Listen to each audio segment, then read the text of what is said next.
다 줬습니다. 아파트도 평생 모은 예금도 제 노후의 전부를 자식에게 털어넣었습니다. 그 대가로 돌아온 게 무엇인지 아십니까? 남매끼리 서로 물어뜯고 명절엔 오지도 않고 아내는 스트레스로 쓰러졌습니다. 부모가 가진 게 없으면 자식은 오지 않는다는 말, 그 말이 왜 그렇게 늦게 들렸을까요? 다 주고 나니 오히려 우리가 짐이 됐습니다. 저는 단 한 번도 자식 때문에 내 노후가 무너질 거라고 생각해 본 적이 없었습니다. 그게 얼마나 순진한 생각이었는지 뼈아프게 깨달았습니다.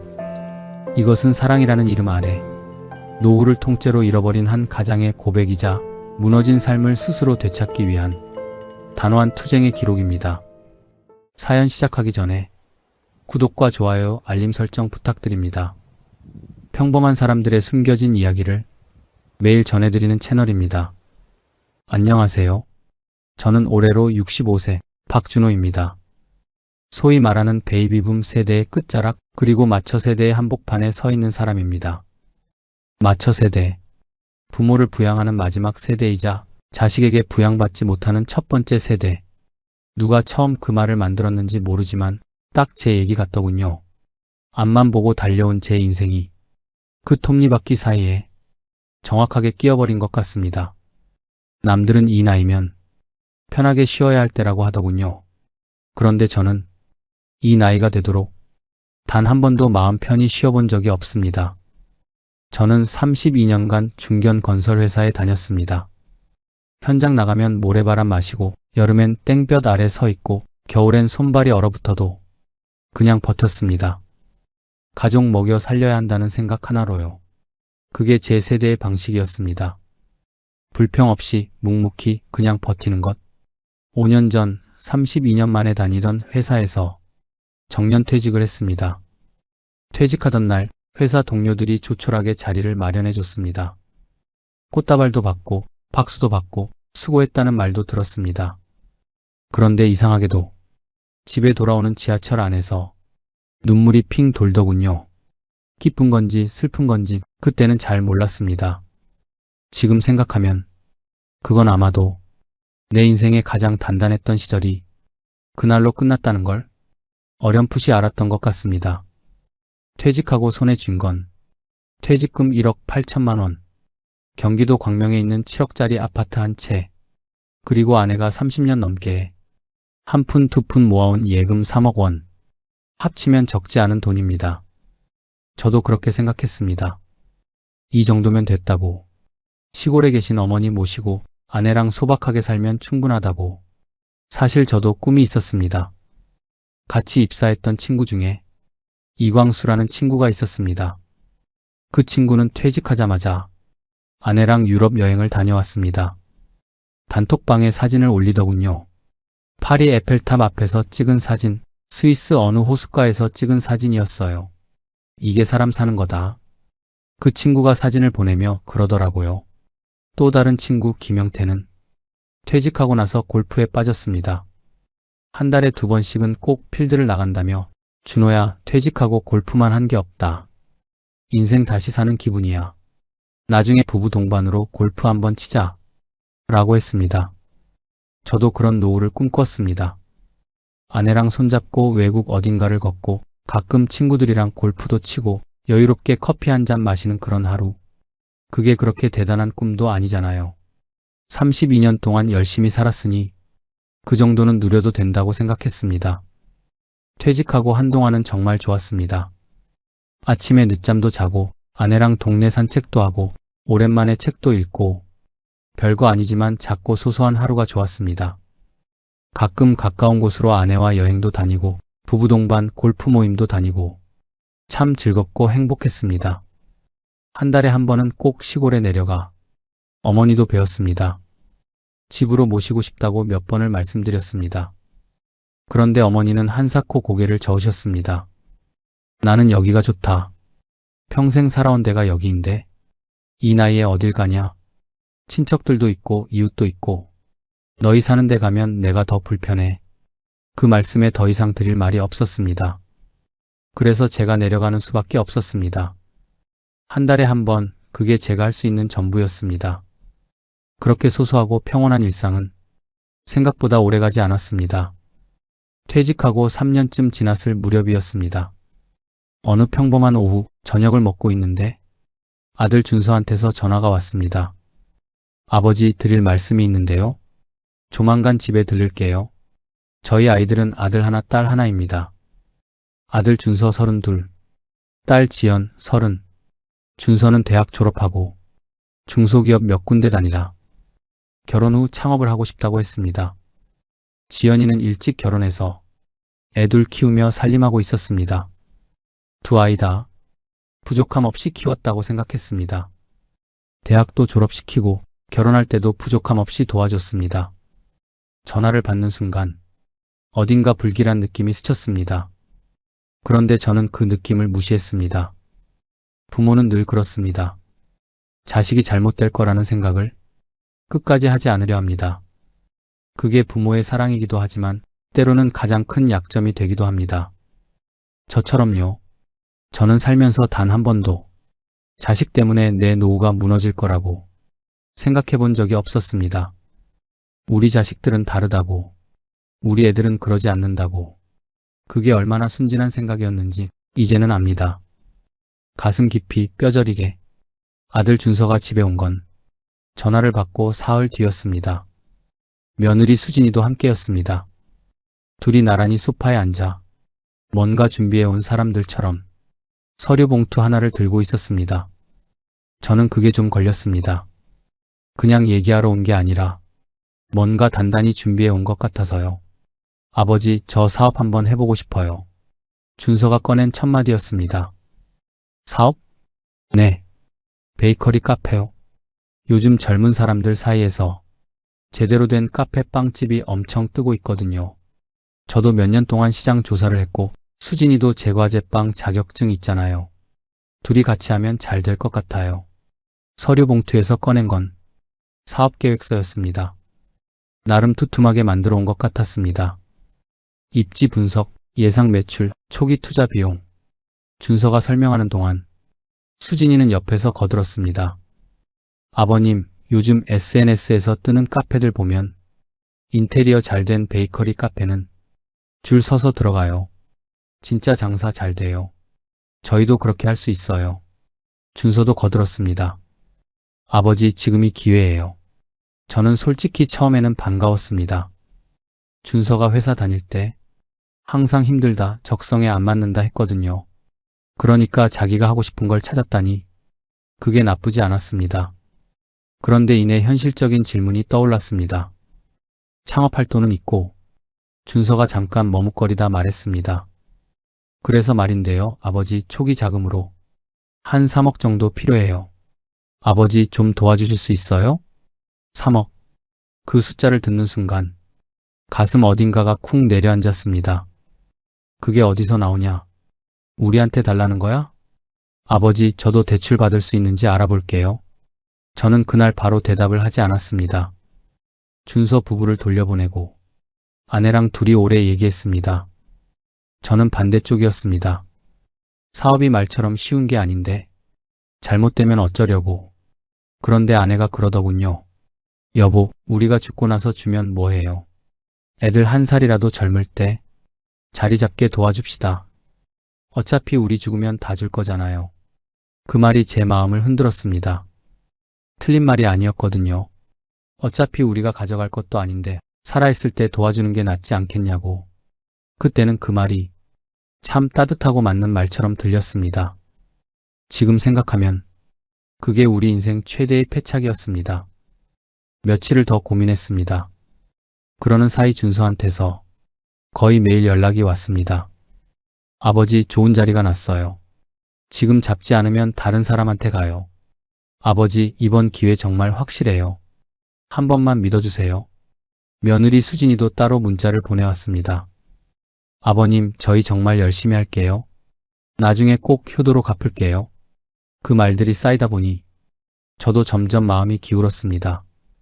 한 번만 믿어보자. 우리 준서가 설마 잘못되겠어. 준비 철저히 했을 거야. 며느리도 저렇게 다짐하는데 결국 저와 아내는 결정을 내렸습니다. 오래 상의한 끝에 재산을 증여해 주기로 했어요. 광명 아파트를 준서 명의로 넘겨줬습니다. 준서는 그걸 담보로 대출을 받아 증여세를 내고 베이커리 카페 창업 자금을 마련했습니다. 그런데 문제가 생겼습니다. 딸 지연이한테서 전화가 온 겁니다. 아빠, 나는요. 오빠한테는 아파트 줬잖아. 나는 뭐야? 장서방도 지금 힘들어요. 애기 둘 키우면서 돈도 많이 들어가는데 아빠, 엄마는 오빠만 생각하고 내 생각은 안 해요? 저는 그때 가슴이 철렁했습니다. 한 자식한테만 줄 수는 없었습니다. 아내랑 또 오래 상의했습니다.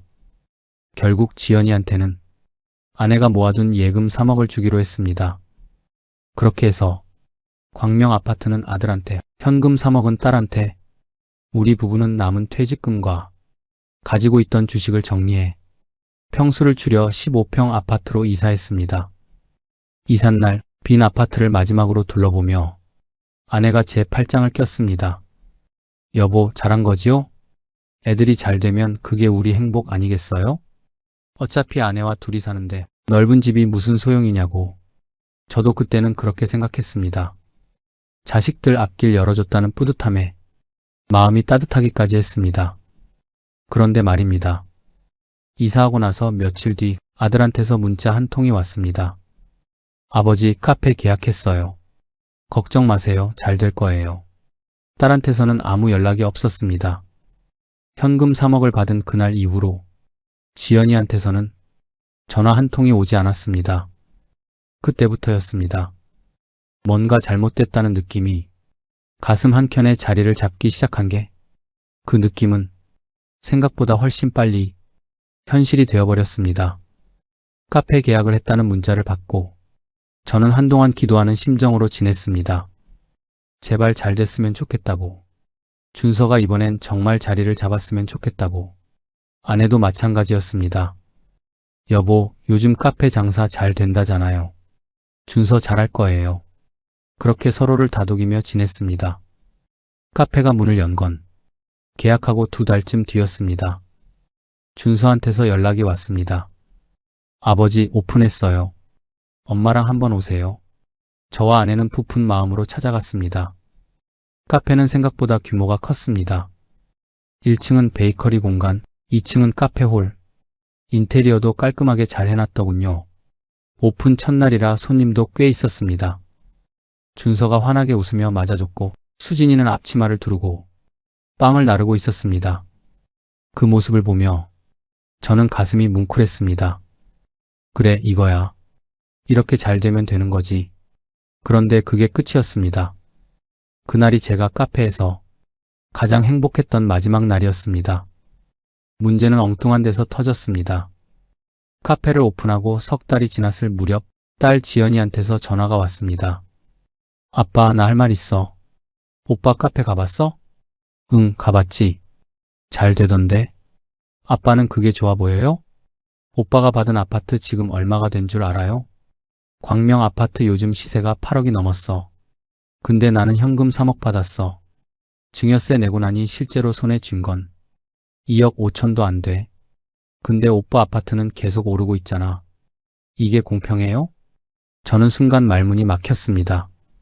지연아, 그때 아빠가 가진 게 그것뿐이었어. 아파트는 준서가 오빠고 우리 집 장남이잖아. 그러니까 오빠는 장남이라 자산이 불어나는 아파트를 준 거고 나는 쓰면 끝인 현금만 받은 거잖아요. 아빠, 엄마는 왜 항상 오빠 편이야? 전화를 끊고 나서 한동안 멍하니 앉아 있었습니다. 아내한테 그 얘기를 했더니 아내도 한숨을 쉬더군요. 우리가 뭘 잘못한 거야. 있는 거 다 나눠줬는데. 그런데 그게 시작이었습니다. 며칠 뒤 이번엔 준서한테서 전화가 왔습니다. 아버지, 저 사실 요즘 좀 힘들어요. 지연이가 아파트 얘기를 자꾸 하는데 저는 억울해요. 아파트 넘겨받으면서 증여세만 얼마인지 아세요? 대출까지 받아서 증여세 냈는데 지연이는 그건 생각도 안 하잖아요. 거기다 카페 오픈하면서 인테리어 추가로 더했어요. 거기다 직원도 써야 하고 재료비도 생각보다 많이 나오고. 그래서 말인데 아버지, 조금만 더 도와주시면 안 될까요? 저는 귀를 의심했습니다. 아파트까지 넘겨줬는데 또 도와달라는 말이 선뜻 이해가 되지 않았습니다. 준서야, 아버지 이제 가진 거 더 이상 없다. 아버지 조금만요. 이 고비만 넘기면 진짜 잘 될 거예요. 자식 앞에서는 여유가 가장 무서운 독이 되더군요. 부모가 가진 게 있으면 자식들 눈에는 그게 다 자기 것으로 보이는 모양입니다. 다 줬습니다. 평생을 일하면서 모아온 제 전 재산을 그런데도 부족했나 봅니다. 저는 제 자식들이 그렇게 욕심이 많은 줄 미처 몰랐습니다. 아니, 알면서도 믿고 싶지 않았는지도 모르겠습니다. 저는 그날 전화를 끊고 소파에 한참 앉아 있었습니다. 창밖을 보는데 마침 단톡방에 알림이 떴습니다. 친구 광수가 사진을 올렸더군요. 일본 교토 어딘가 단풍이 물든 길을 걷는 사진이었습니다. 여기 진짜 좋다. 내년에 같이 부부 동반으로 오자. 저는 그 사진을 한참 들여다봤습니다. 32년을 같이 버텼던 친구는 지금 일본에서 단풍 구경을 하고 있고 저는 소파에 앉아 자식 전화에 가슴을 쓸어내리고 있었습니다. 같은 시간을 살아온 사람들인데 이렇게 다를 수가 있나 싶었습니다. 씁쓸하다는 말로는 부족한 기분이었습니다. 그로부터 얼마 지나지 않아 이번엔 두 남매가 동시에 연락을 해왔습니다. 준서는 아버지 지연이가 자꾸 아파트 얘기를 꺼내서 저도 못 살겠어요 라고 했고, 지연이는 아빠, 오빠가 나한테 네가 현금 받았으면서 왜 아파트 타령이냐고 완전 무시해요 라고 했습니다. 자식들 싸움의 한복판에 저와 아내가 서 있었습니다. 우리가 재산을 나눠준 게 자식들 사이를 갈라놓은 칼이 될 줄은 꿈에도 몰랐습니다. 그 무렵부터 명절이 달라지기 시작했습니다. 예전엔 명절이면 두 집이 모여 푹적푹적했습니다. 그런데 이제는 준서네와 지연이네가 같은 날 오는 걸 서로 꺼렸습니다. 결국 명절을 따로 보내는 지경이 됐습니다. 부모님 앞에서조차 서로 눈을 마주치지 않는 남매를 보며 저는 밥이 넘어가지 않았습니다. 재산을 나눠주던 날 집안에 웃음꽃이 필 줄 알았습니다. 그런데 들려온 건 날카로운 계산기 소리뿐이었습니다. 고마움은 단 하루도 가지 않았습니다. 자식들은 서로의 손바닥 위에 놓인 떡의 크기만 비교하며 독서를 내뱉기 시작했고, 그 싸움의 불똥은 고스란히 저와 아내에게로 튀었습니다. 카페를 오픈하고 1년쯤 지났을 무렵부터였습니다. 준서한테서 오는 연락의 색깔이 조금씩 달라지기 시작했습니다. 처음엔 아버지 잘 되고 있어요. 웨이팅이 장난 아니에요. 제가 뭐랬어요, 아버지. 잘 된다고 했잖아요, 였는데 어느 순간부터 아버지 요즘 좀 힘드네요로 바뀌었습니다. 카페 장사라는 게 생각보다 훨씬 변수가 많더군요. 주변에 새 카페가 생기면 손님이 줄고 직원이 갑자기 그만두면 준서 부부가 새벽부터 밤까지 둘이서 다 감당해야 했습니다. 거기다 아파트 담보 대출 이자까지. 준서 목소리에서 점점 여유가 사라져갔습니다. 그러던 어느 날 준서가 불쑥 찾아왔습니다. 수진이 없이 혼자였습니다. 소파에 앉더니 한동안 말을 못하더군요. 준서야, 무슨 일이야? 아버지, 카페가 잘 안 돼요.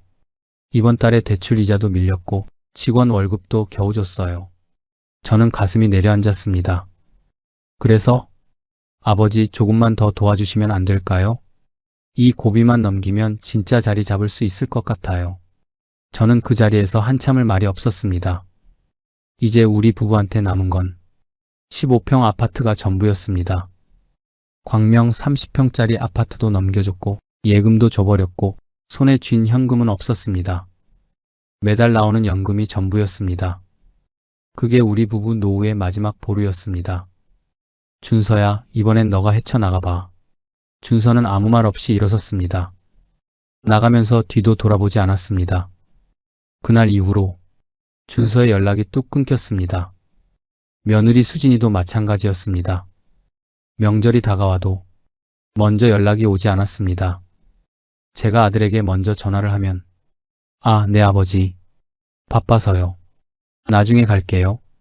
그 나중은 오지 않았습니다. 딸 지연이도 다르지 않았습니다. 현금 3억을 받은 이후로 처음엔 가끔 연락이 왔습니다. 그런데 아파트 얘기로 한번 크게 다툰 뒤로는 그마저도 뜸해졌습니다. 손주 얼굴 보고 싶어서 제가 먼저 연락을 해야만 겨우 한 번씩 볼 수 있었습니다. 어느 일요일 오후였습니다. 아내와 둘이 밥을 먹는데 아내가 조용히 말했습니다. 여보, 우리 이제 애들한테 투명인간이 된 것 같아요. 저는 그 말에 아무 대꾸도 하지 못했습니다. 틀린 말이 아니었으니까요. 재산을 다 내어준 뒤로 우리는 자식들 인생에서 서서히 지워지고 있었습니다. 그 무렵 저는 결심을 하나 했습니다. 집에만 있으면 안 되겠다 싶었습니다. 자식들 연락 기다리며 하루를 보내는 것도 싫었습니다. 뭐라도 해야 내가 살 것 같았어요. 아파트 단지 경비 일을 시작했습니다. 처음엔 아내가 말렸어요. 여보, 당신 나이에 무슨 경비예요. 사람들이 뭐라고 하겠어요. 사람들이 뭐라 하든 내가 움직여야 내 정신이 살아. 경비 일은 생각보다 고됐습니다. 새벽 6시에 출근해서 다음날 새벽 6시 퇴근. 겨울엔 손이 꽁꽁 얼어도 눈을 치워야 했고, 봄에는 떨어지는 꽃잎을 하루 종일 쓸어야 했고, 낮밤을 가리지 않는 민원에 여름엔 에어컨도 없는 경비실에 앉아 있어야 했습니다. 그래도 건설회사 현장에서 버텼던 몸이라 못할 건 없었습니다. 그런데 가끔 같은 또래 입주민들이 골프백을 들고 나서는 모습을 보면 괜히 시선을 딴 데로 돌리게 되더군요. 그날 퇴근하고 집에 오는 버스 안에서 창밖을 한참 바라봤습니다. 32년을 버텼습니다. 모래바람도 마셨고 땡볕도 견뎠습니다. 그런데 결국 내 노후는 이렇게 됐습니다. 자식들한테 다 내어주고 나니 정작 나는 경비복을 입고 차단기를 올리고 있었습니다. 억울하다는 말조차 입 밖으로 나오지 않았습니다. 경비 일을 하면서 연금이랑 합치면 두 부부 생활비 정도는 됐습니다. 병원비, 관리비, 보험료, 통신비, 식비. 나이 들면 돈 쓸 일이 없을 줄 알았는데 오히려 나이 들수록 나가는 돈은 늘었습니다. 그래도 버텼습니다. 자식한테 손 벌리지 않겠다는 그 자존심 하나로. 그러던 어느 날이었습니다. 퇴근하고 집에 들어서는데 아내 얼굴이 좋지 않았습니다. 여보, 오늘 준서한테 연락 왔어요. 뭐래? 카페 확장하고 싶다고. 대출을 더 받겠다고 하더라고요. 저는 그 말을 듣는 순간 온몸에 힘이 빠졌습니다. 카페가 잘 되지도 않는다더니 확장이라니, 그게 무슨 말인지 저는 직감적으로 알았습니다. 준서가 무너지고 있다는 걸. 그리고 그 무너짐이 결국 우리한테도 불똥이 튈 거라는 걸. 준서가 카페 확장을 선언한 건 그로부터 얼마 지나지 않아서였습니다. 준서가 집으로 찾아와 저에게 얘기하더군요. 아버지, 저 대출 좀 더 받아서 가게 넓혀보려고요. 저는 그 말을 듣고 한동안 아무 말도 하지 못했습니다. 지금도 버겁다고 했던 사람이 확장을 한다는 게 선뜻 이해가 되지 않았습니다. 준서야, 지금도 힘들다고 하지 않았냐? 거기다 대출을 더 받으면 어쩌려고. 아버지, 규모가 있어야 돈이 돼요. 지금 이 크기로는 인건비도 안 나와요. 크게 가야 살아남아요. 저는 말렸습니다. 몇 번을 말렸습니다. 그런데 준서는 듣지 않았습니다. 결국 준서는 대출을 추가로 받아 카페 확장 공사를 시작했습니다. 그 무렵부터 아내 얼굴이 많이 어두워졌습니다. 원래도 혈압이 높고 당뇨약을 먹고 있던 아내였는데 자식들 문제가 겹치면서 잠을 제대로 못 자기 시작했습니다. 밥도 잘 먹지 않았습니다. 여보, 몸이 안 좋으면 병원 가봐요. 괜찮아요. 그냥 좀 피곤한 거예요. 아내는 늘 그랬습니다. 자기 몸보다 자식 걱정을 먼저 했습니다. 준서 카페가 잘 될지, 지연이는 잘 살고 있는지 그 걱정을 달고 살면서도 내색을 하지 않으려 했습니다. 그러던 어느 저녁이었습니다. 제가 경비 일을 마치고 집에 들어서는데 아내가 부엌 바닥에 쓰러져 있었습니다. 여보. 달려가 흔들었지만 아내는 눈을 뜨지 않았습니다. 손이 떨렸습니다. 119에 전화를 하면서 목소리가 제대로 나오지 않았습니다. 구급차가 오고 응급실로 실려갔습니다. 의사가 말했습니다. 고혈압에 당뇨 기저질환이 있으신 분이 극심한 스트레스가 누적되면서 쓰러지신 겁니다. 조금만 늦었으면 위험할 수도 있었어요. 저는 그 말을 들으면서 다리에 힘이 풀렸습니다. 의자에 주저앉아 한동안 멍하니 있었습니다. 아내가 저렇게 된 건 다 내 탓이었습니다. 자식들한테 다 내어주자고 결정한 것도, 그 후로 자식들 눈치를 보며 속을 끓인 것도, 정신을 차리고 준서한테 전화를 했습니다. 준서야, 엄마가 쓰러졌어. 병원으로 빨리 와봐라.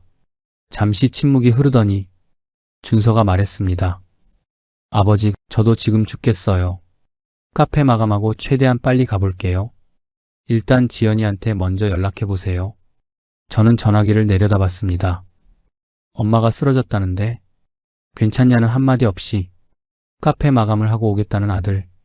가슴 어딘가가 툭 끊어지는 느낌이었습니다.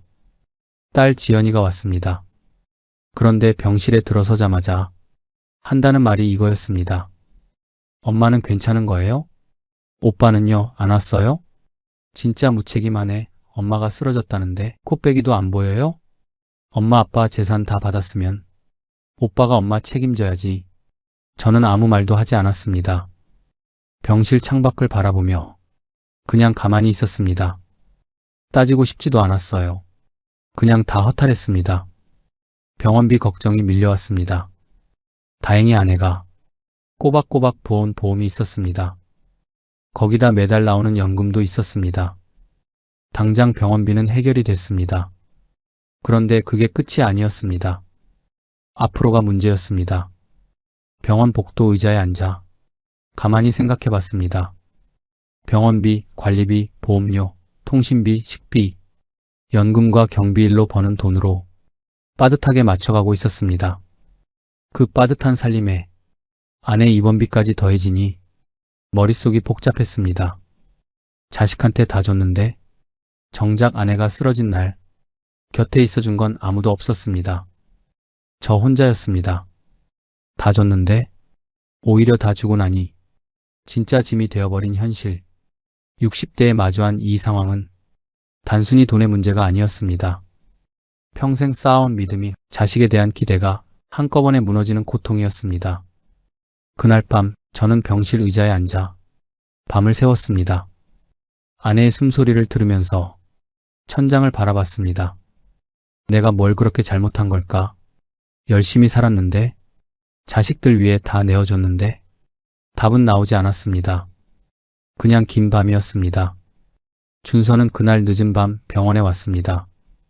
병실 문을 열고 들어서더니 아내 손을 잡고 엄마 미안해요 라고 했습니다.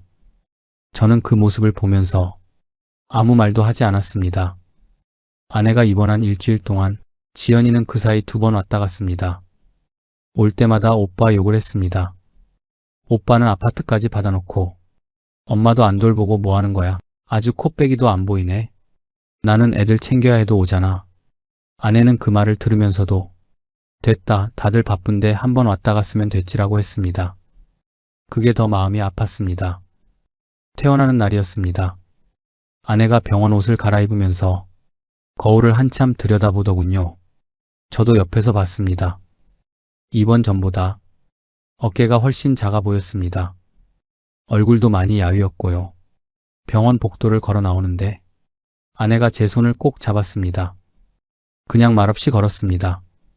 엘리베이터를 타고 병원 로비를 지나고 자동문을 나서는데 아내가 멈춰 서더니 바깥 공기를 한번 크게 들이쉬었습니다. 집으로 오는 택시 안에서 아내가 조용히 말했습니다. 여보, 응, 내가 미련했어요. 저는 아무 말 하지 않고 아내 손만 꼭 쥐었습니다. 한 살이라도 젊을 때 주자던 그 말이 우리 목을 죄는 밧줄이 될 줄 몰랐네. 내가 먼저 그러자고 했잖아요. 미안해요, 여보. 아내 눈에 눈물이 고였습니다. 저도 목이 메었습니다. 당신이 미안할 게 뭐야. 나도 같이 결정한 거잖아.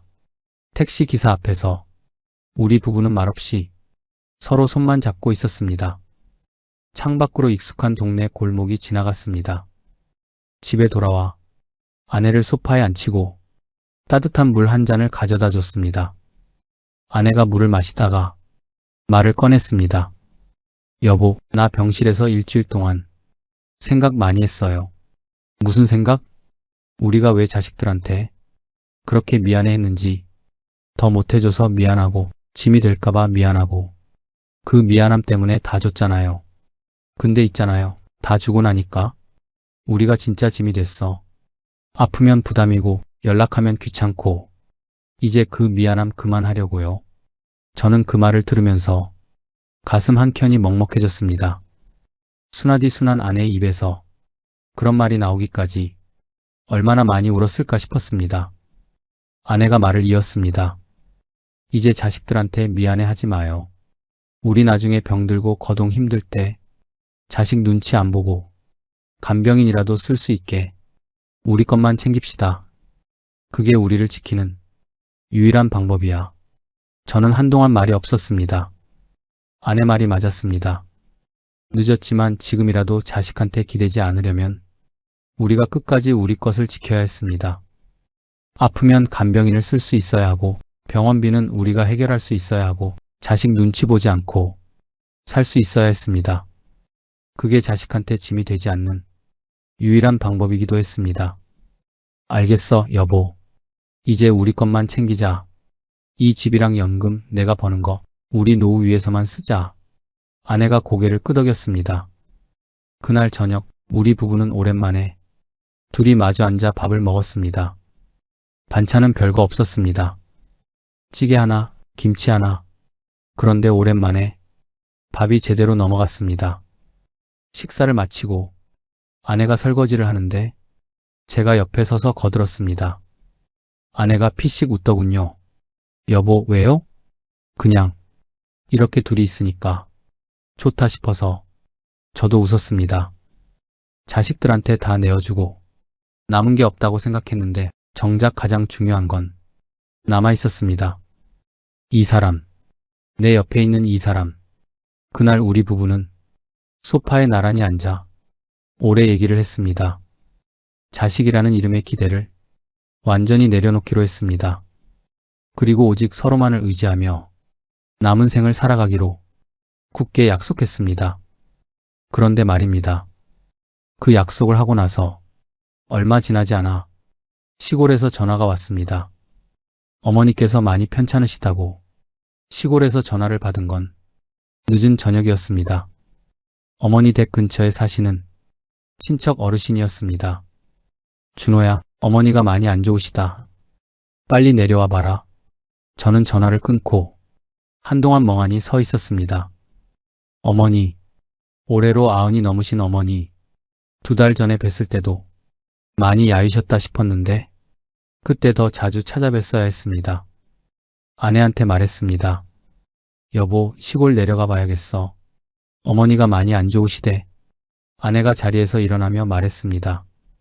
나도 같이 가요. 당신은 태어난 지 얼마 안 됐잖아. 당신 그게 무슨 말이에요. 지금은 다 나았어요. 빨리 서둘러요. 우리 부부는 그날 밤 짐을 챙겨 시골로 내려갔습니다. 어머니는 병원에 누워 계셨습니다. 많이 작아지셨더군요. 제 손을 잡으시더니 한동안 말씀을 못 하셨습니다. 눈물만 흘리셨습니다. 저도 눈물이 났습니다. 어머니, 제가 더 자주 왔어야 했는데 죄송합니다. 어머니가 가늘게 웃으셨습니다. 괜찮다. 우리 아들 고생한 거 이 엄마는 다 안다. 그 말에 저는 어머니 손을 꼭 쥐고 고개를 숙였습니다. 그렇게 한참을 울었어요. 어린 아이처럼. 아내는 그 옆에서 조용하게 제 등을 손으로 쓸어주었습니다. 더 울어도 된다는 듯이 어머니는 일주일을 더 버티셨습니다. 그리고 어느 새벽 조용히 눈을 감으셨습니다. 저는 그 자리에 있었어요. 어머니 손을 잡고 있었습니다. 그 순간 제 가슴 속에서 단단히 얼어붙어 있던 무언가가 한순간에 무너져 내렸습니다. 그것은 32년 모래바람보다 거칠고 자식들의 계산기 소리보다 날카로운 죄책감이었습니다. 어머니, 입 밖으로 터져나온 건 자식이 부모에게 드릴 수 있는 가장 슬프고도 마지막인 호칭이었습니다. 목 놓아 통곡했습니다. 병원 복도까지 제 울음소리가 번져나갔지만 저는 멈출 수 없었습니다. 건설 현장 땡볕 아래서 남의 집 지어 올리느라 정작 하나밖에 없는 아들만 바라보며 시골집 홀로 지키신 어머니는 제대로 보살펴드리지 못했습니다. 성공해서 효도하겠다는 핑계로 퇴직하고 나서는 내 자식들 뒷바라지하느라 어머니의 다음은 항상 제 삶의 뒷전이었습니다.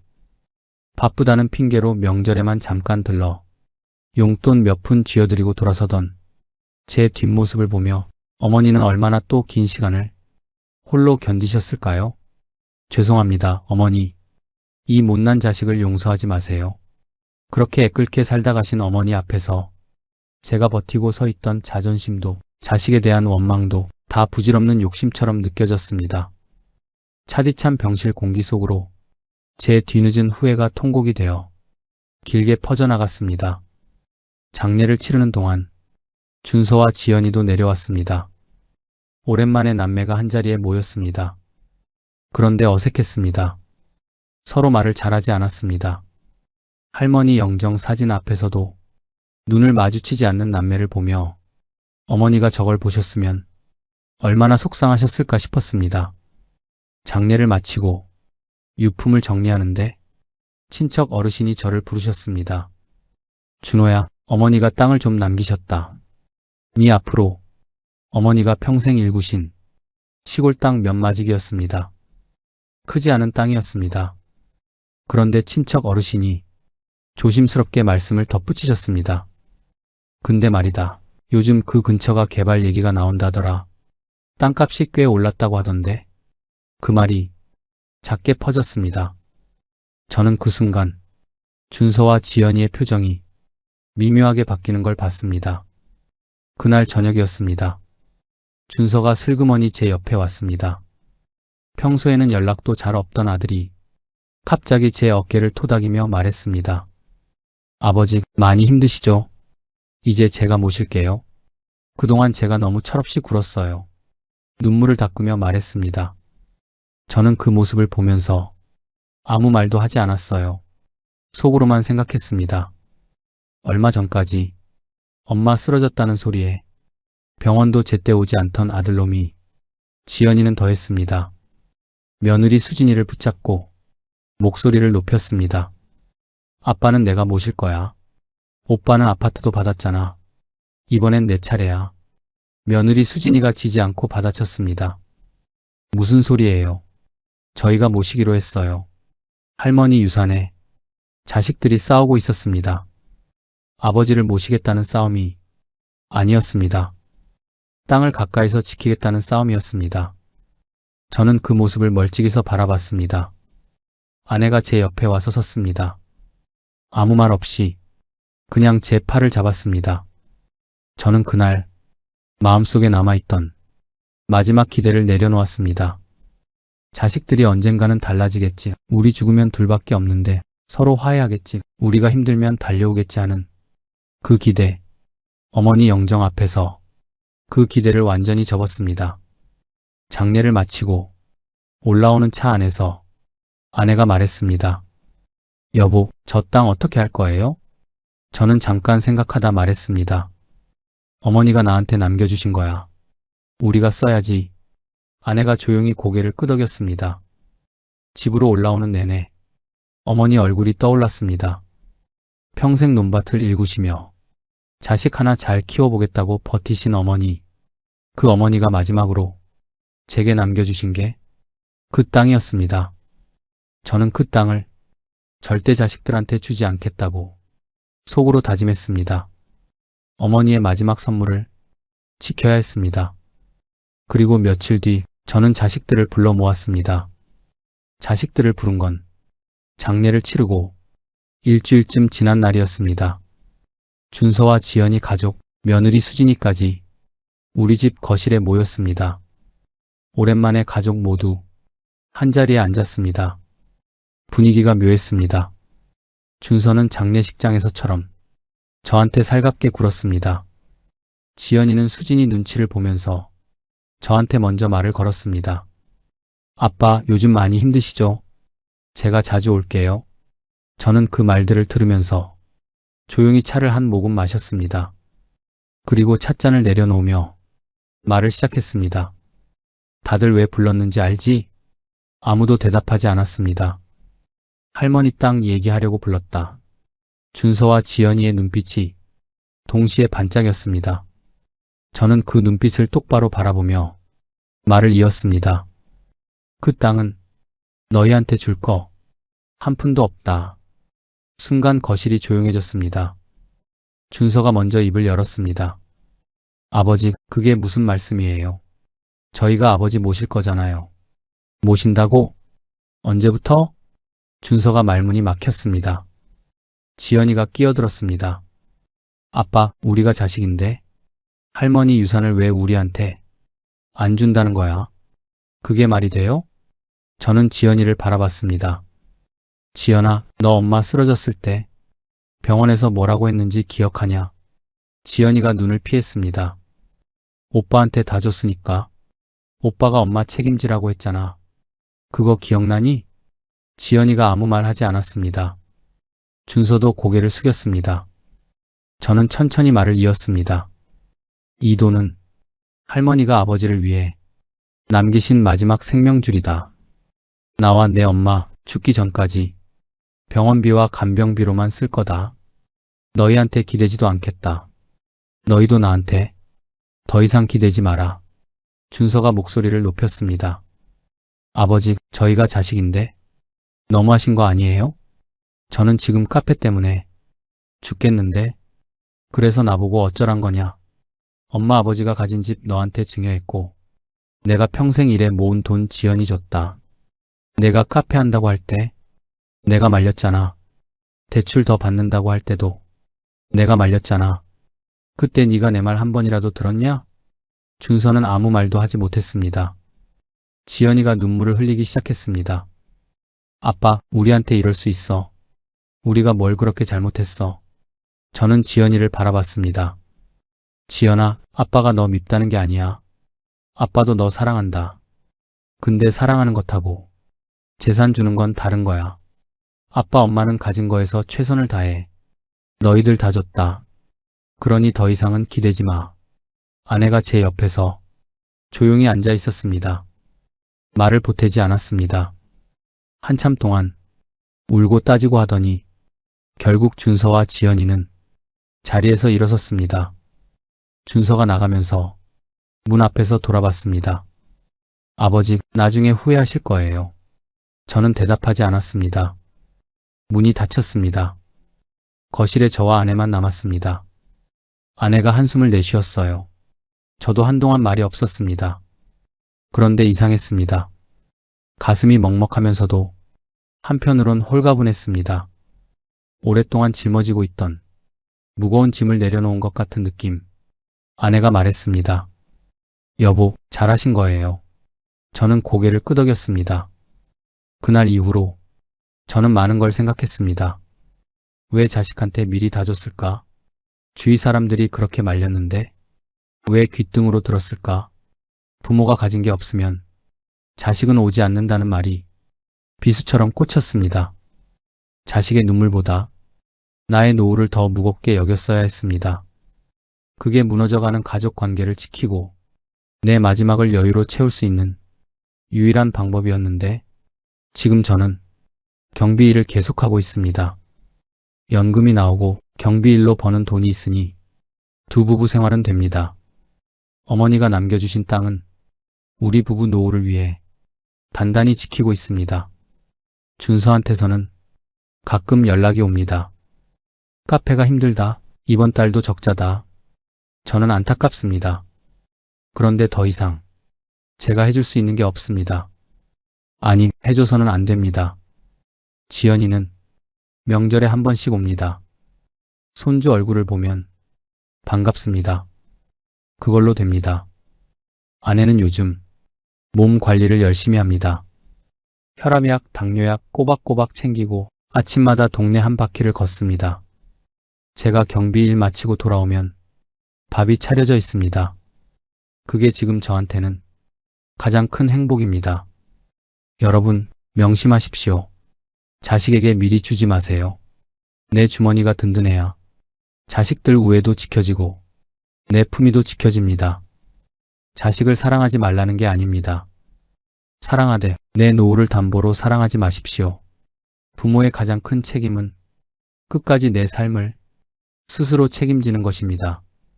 내 노후를 완벽하게 책임지는 것이야말로 자식에게 줄 수 있는 최후의 그리고 최고의 유산입니다. 노후의 자산은 자식을 통제하는 무기가 아니라 내 존엄을 지킬 수 있는 최소한의 방패입니다. 우리의 노후는 자식의 효도를 기다리는 게 아니라 스스로를 지키는 단호함으로 걸어가야 합니다. 저는 이제 그렇게 살기로 했습니다. 제 이야기가 조금이나마 와닿으셨다면 구독과 좋아요 버튼으로 응원 부탁드립니다. 여러분의 노후에 평안이 깃들기를 진심으로 기원합니다. 끝까지 시청해주셔서 감사합니다.